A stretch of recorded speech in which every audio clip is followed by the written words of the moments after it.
This is a film about listening to our paintings, listening to the people around us, listening to the universe, listening for signs that help us on our art journey. And if all that sounds woo-woo, I promise you I'm going to change your mind, because I'm going to share with you a painting session that happened, and then we're going to go back to the 3 things that happened directly before that painting session that transformed the way that I think about my art and have set me on an exciting new path. By the way, is this blurry? I can't tell. It seems blurry. Anyway, let's press on. So first, let's go back a few days to a painting session in my studio that is unlike any painting session I've ever had. And then I'm going to take you back in time and share with you the 3 steps that happened in the days leading up to that painting session and why it was so amazing. I can't wait to share this with you. Come on, let's go. So one day before this video, this was a terrible painting, and I'll refer to this later. It was all grey. I brought some textures and colours in by switching to a limited palette of cerulean blue, cad orange, black and white, and just made these lovely teals and things. But now I was deepening colours, adding in this bright blue. I'd brought in this bright orange. This session, I had a basis of some interesting textures, but as I painted, and it was probably over about 2 hours, I was in total communion with my painting. I love that bright blue. Look at that. Look what that brings in. And I realized it too, because I was listening to the painting. I wasn't trying to impress anyone, even myself. I was just listening. Oh, more bright blue. That looks amazing. Let me do more of that against the brown. And I knock some of this back as I go along, because I love a line that comes and goes. I really just enjoy that.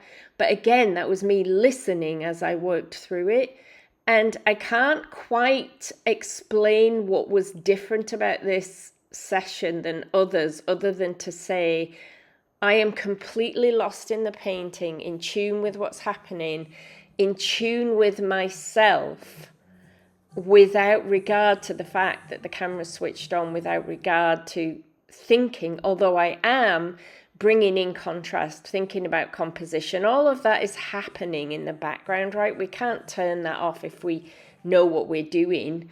If we've learned about painting over time, that's always there, but not there in this kind of worried or analytical or thoughtful way, even just there as background motor running while I'm responding to the painting and just to what it needs. Is it alive yet? Is it got energy yet?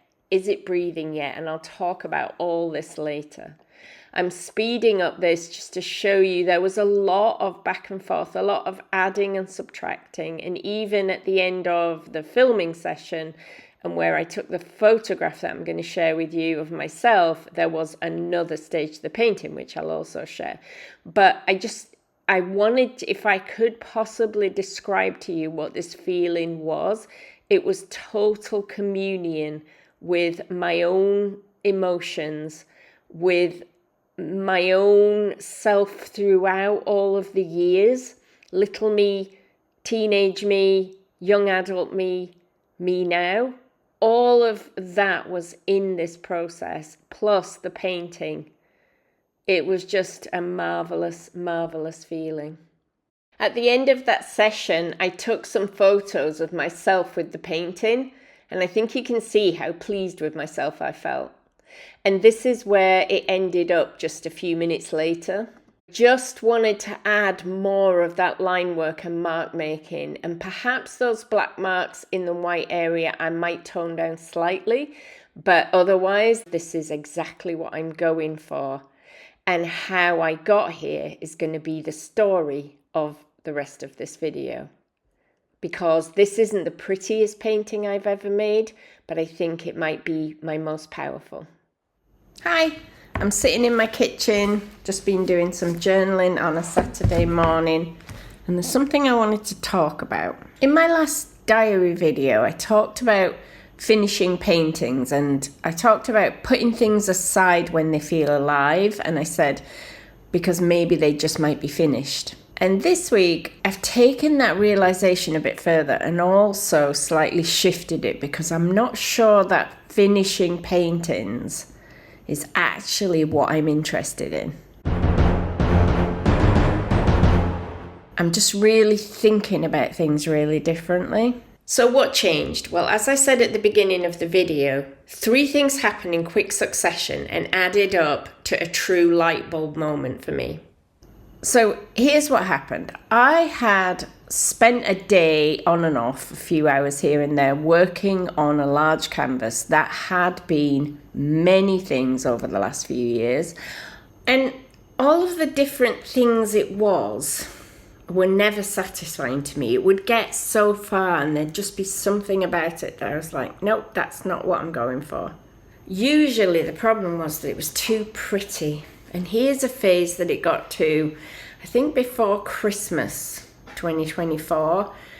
It was under my bed for ages, as just somewhere to store it. And then I dragged it out again when the new studio was finished and started painting on it again. And at one point I got a message from my mum saying, I love that green one, leave it where it is, don't paint anymore. That's unusual for my mum. She doesn't like abstract paintings, but I didn't like it. Again, it was pretty. Pretty is fine if that's what you're going for, but it's never been what I wanted to create. It's no coincidence that I wrote a book called Life Force, that I'm fascinated by the life force that Ted Hughes gets into his poems, because that's what I wanted to get into my paintings. This house has been far out at sea all night. The woods crashing through darkness, the booming hills, wind stampeding the fields under the window, floundering black astride and blinding wet till day rose. He didn't have the most dramatic reading voice, but crashing, booming, stampeding, floundering, black astride. His poems are always like this, full of this kinetic energy that first grabbed me when I was a teenager. And I want that in my paintings, because that's what's inside all of us. That's how I feel inside a lot of the time. That life force that we all have just coursing through us. Life force doesn't equate with pretty pictures. So the painting just kept feeling lacking in this really big way that I couldn't quite put into words, other than to say to people, it's too pretty, and what's pretty and why does pretty matter? And I painted over this canvas and in various ways, and the painting was still frustrating me. It wasn't pretty, but it was feeling a bit aimless. Just popping on to say that aimless is too kind. It was bad. It was just various versions of grey smeared on in very unfortunate ways. And I wish I'd taken a picture, but I didn't, because I was so fed up with it. I probably should know that's the process of layering, but at some point in this process, my doubts began to get the better of me, because it's been a while since I've consistently shown up and made paintings that I enjoy. Each one seems to just be this labor and take so long, and I was just having this real crisis of confidence. And I messaged my art friend CS McIntyre on Instagram by voice message and told him how I was feeling. I had the feeling of, well, I made the worst painting ever. Genuinely a terrible terrible big canvas, just murky grey, nothing, pointless. And I was just like, I have no talent, I have no reason to be doing this, I don't know what I'm doing. I can't believe you could have those thoughts, because to me your art is perfect. So and bless him, he answered right away, and he said something really profound. Oh my God, trust me. I have failures. There are times that I just try and work a piece to death and I just tap out. I'm like, okay, this one's going into the garbage. Sometimes I think we have to go through that to get to that next place. Not so much the next successful piece, but the next place. I think it kind of adds charge to our battery, I think, when we have these quote unquote failures and have these blocks, I think maybe, who knows, maybe it just kind of is some way of putting us in our place to get us back on track to creating because we love it. We do know what we're doing, but we don't want to get caught up into it because we want to create authentically, right? And so if we get too bogged down into, okay, well, I need to make sure that these are opposites on the color wheel, and I need to do this and this technique and that technique, then it kind of negates why we create, I think. So I got that message. I really thought about that idea of us needing these difficult paintings, like it being an important part of the process. And the next morning, I had a session with my mindset coach, Georgina Noel. Just looking at my room for a while. Sorry, I didn't realise. Just for 1 minute, and look how well coordinated we are in I know, look at our autumnal tones. I talked to her about my struggles with this particular painting, but how that represented my struggles with all my paintings. I told her how important it was to me and how much I wanted to make important artworks. And as we talked, Georgina just started dropping wisdom and insights onto me. One of the things that she said opened a real door for me. Because I always felt that way, when I do a painting now, it does feel like, look at me, look at the me that no one saw before. Like, I'm trying to show you the me. So yeah, I suppose when I say, oh, I'm not genius at it, that feels sad because it's not a painting, it's me that I'm actually giving you. I want to say, like, can you paint for her? You know, can you paint for that little kid? Can you, so what I would suggest, I know you don't suggest to a manifestor, so only if you feel open to it. I'm not telling you what to do, I'm just laying something out, and if you want it, it's yours, okay? I'm already not listening because it's not my idea. That's okay. I'll float it out there. I'm listening. Maybe it will land. I feel like there's something, because this isn't necessarily really a painting exercise, it's more of a kind of channeling exercise. So to do a session dedicated to her, to do a painting session for yourself, you can film it if you want and use it for Be Real or make a fucking movie out of it. But the most important piece feels like to set aside a good chunk of time where you sit and you really connect with that part of yourself, that little kid, and like, oh, so much energy in this. I feel it like with my body, so much emotion. Just be with her and be like, okay, this is for you. And it feels like, whoo, paint her, not even like figuratively, but paint for her, you know, without judging it, without trying to make it good, whatever, just like. Now, as well as our conversation, we did some amazing energy clearing, which is a woo-woo process that if you don't know about it and you don't like that kind of thing, will make no logical sense. I totally agree. I'm a skeptic about all these things, and what can I tell you? It works. And after the session, she always says, how are you feeling? And I always say, I don't know. I always feel frozen by that question. I don't necessarily know if I feel any different from how I did at the beginning of the hour. Transformation doesn't usually feel like a transformation. It just feels like you've almost forgotten, well, you have forgotten the old you. But later in the day, I got some studio time and I went in to paint on that same painting. And that's when I realized, oh yes, I feel different. I feel different in the way I'm approaching this. I feel different in the way I'm painting on it. I'm much looser. I'm much more in a conversation with the painting than I was earlier. I'm much more excited by the process, and I'm more embodied in confidence in what I'm doing. And as a result, the painting that did look a bit aimless and a bit pointless, because it was, suddenly came into itself and no longer felt aimless and pointless.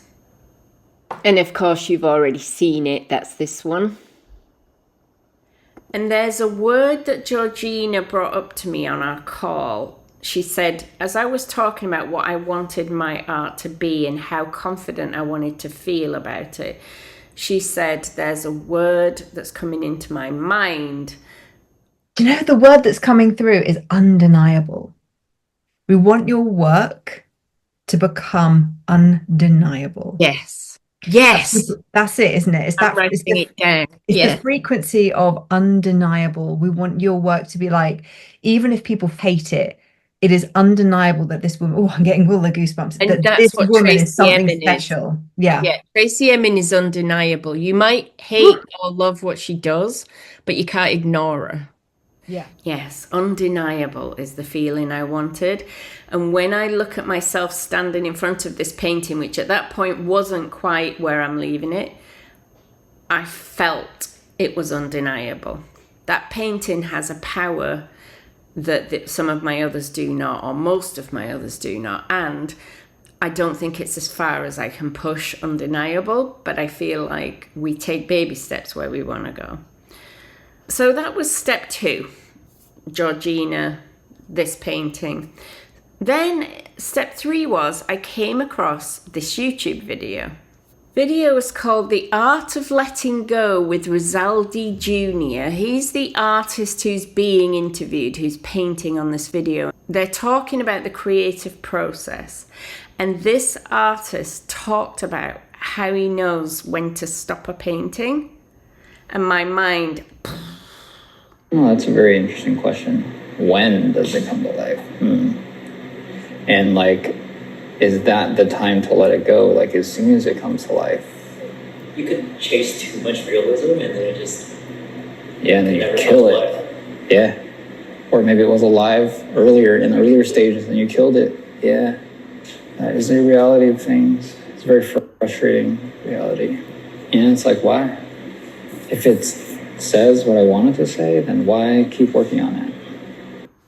It just suddenly all makes sense that when I'm looking for raw emotion and life force in my paintings, the act of finishing a painting the way I've been doing it immediately gets in the way of that. So I finish a painting by stepping back, looking what could be improved, thinking about contrast, thinking about visual unity, thinking about colour, tonal values, composition, mark making, thinking of getting this nice balance between all these different elements. And somewhere in there, I almost always lose the thing I was looking for, the expression, the raw marks, the life force. And of course I do, because finishing goes into this thinking way of, this analytical way of thinking, which is the antithesis of the raw expression. And also, finishing reminds me of finessing. It's like when we're finishing, we're polishing this thing we've made to present it out to the world. So I can't present it to the world until it's in its perfect form. But there's some ego in that. Like, look how good I am. Look how I've demonstrated to you that I understand all these principles by putting them all in my painting. I don't want you to disapprove of me. I don't want you to think I can't paint well. Look what I've done. I think there's a little bit of that in it. And I don't just mean for me, I mean for everyone. Or I mean for many of us, not everyone, but for many of us, I think that's there. And there's also, for me, a sense of the same way that I polish up and make things acceptable for consumption, like the way I don't always say exactly what I think, but I make it a bit smoother and a bit nicer just to not offend anyone or upset anyone. Not so much now, but this is how I've been. But it's... The postman's just gone next door.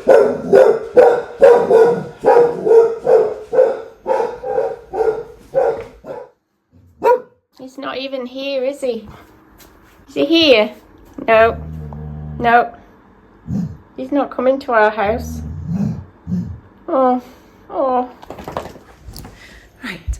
There's a little bit of that involved in this. Like, let me just make this acceptable. Make this fit the criteria for a nice picture. Nobody feels threatened. Everybody feels comfortable and everybody likes me. And what I realize is that both of those things, ego and placating, smoothing over, are getting in the way of the thing I really want. And that the answer is to stop when it feels alive, as the artist said in the YouTube video. Just adding in, there's a step before stop when it's alive, which is paint for the inner child, paint for myself when I was 7, 8, 9, 10, 11, wanting to be seen, not for the outside audience or even for myself now.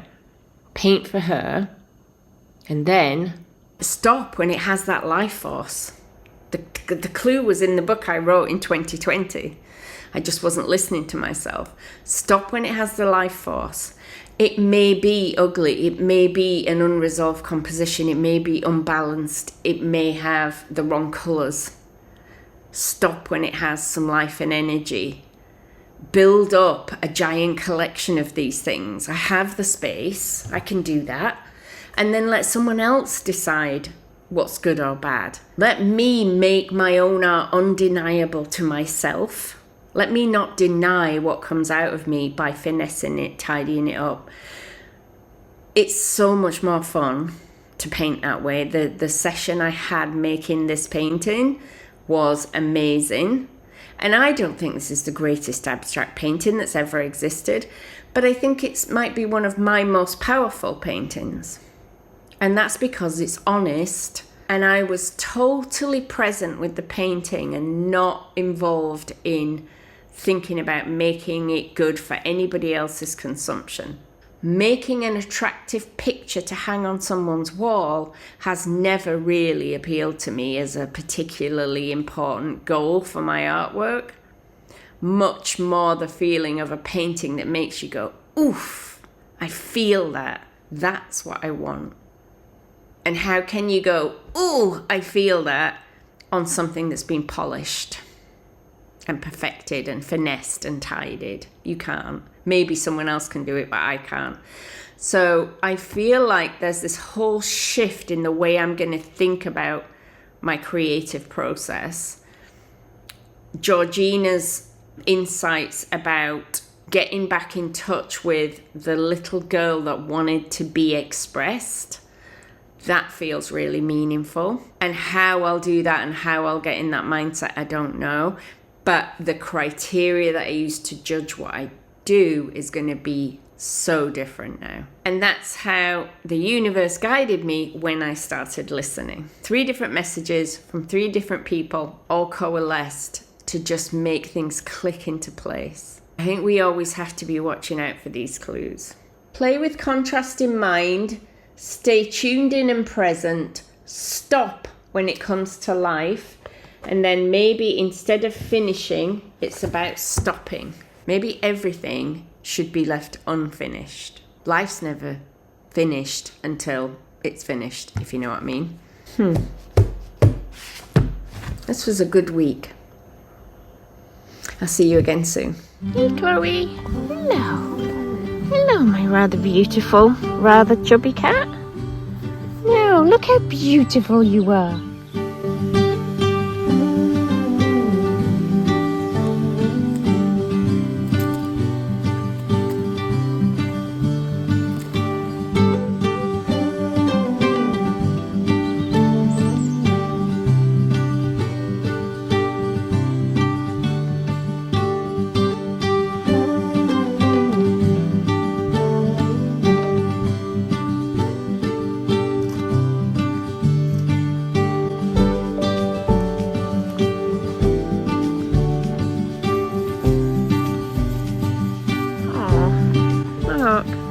She's trying really hard. Riley, you're not very friendly, are you? Oh, Chloe. Is that just what a friend? Oh.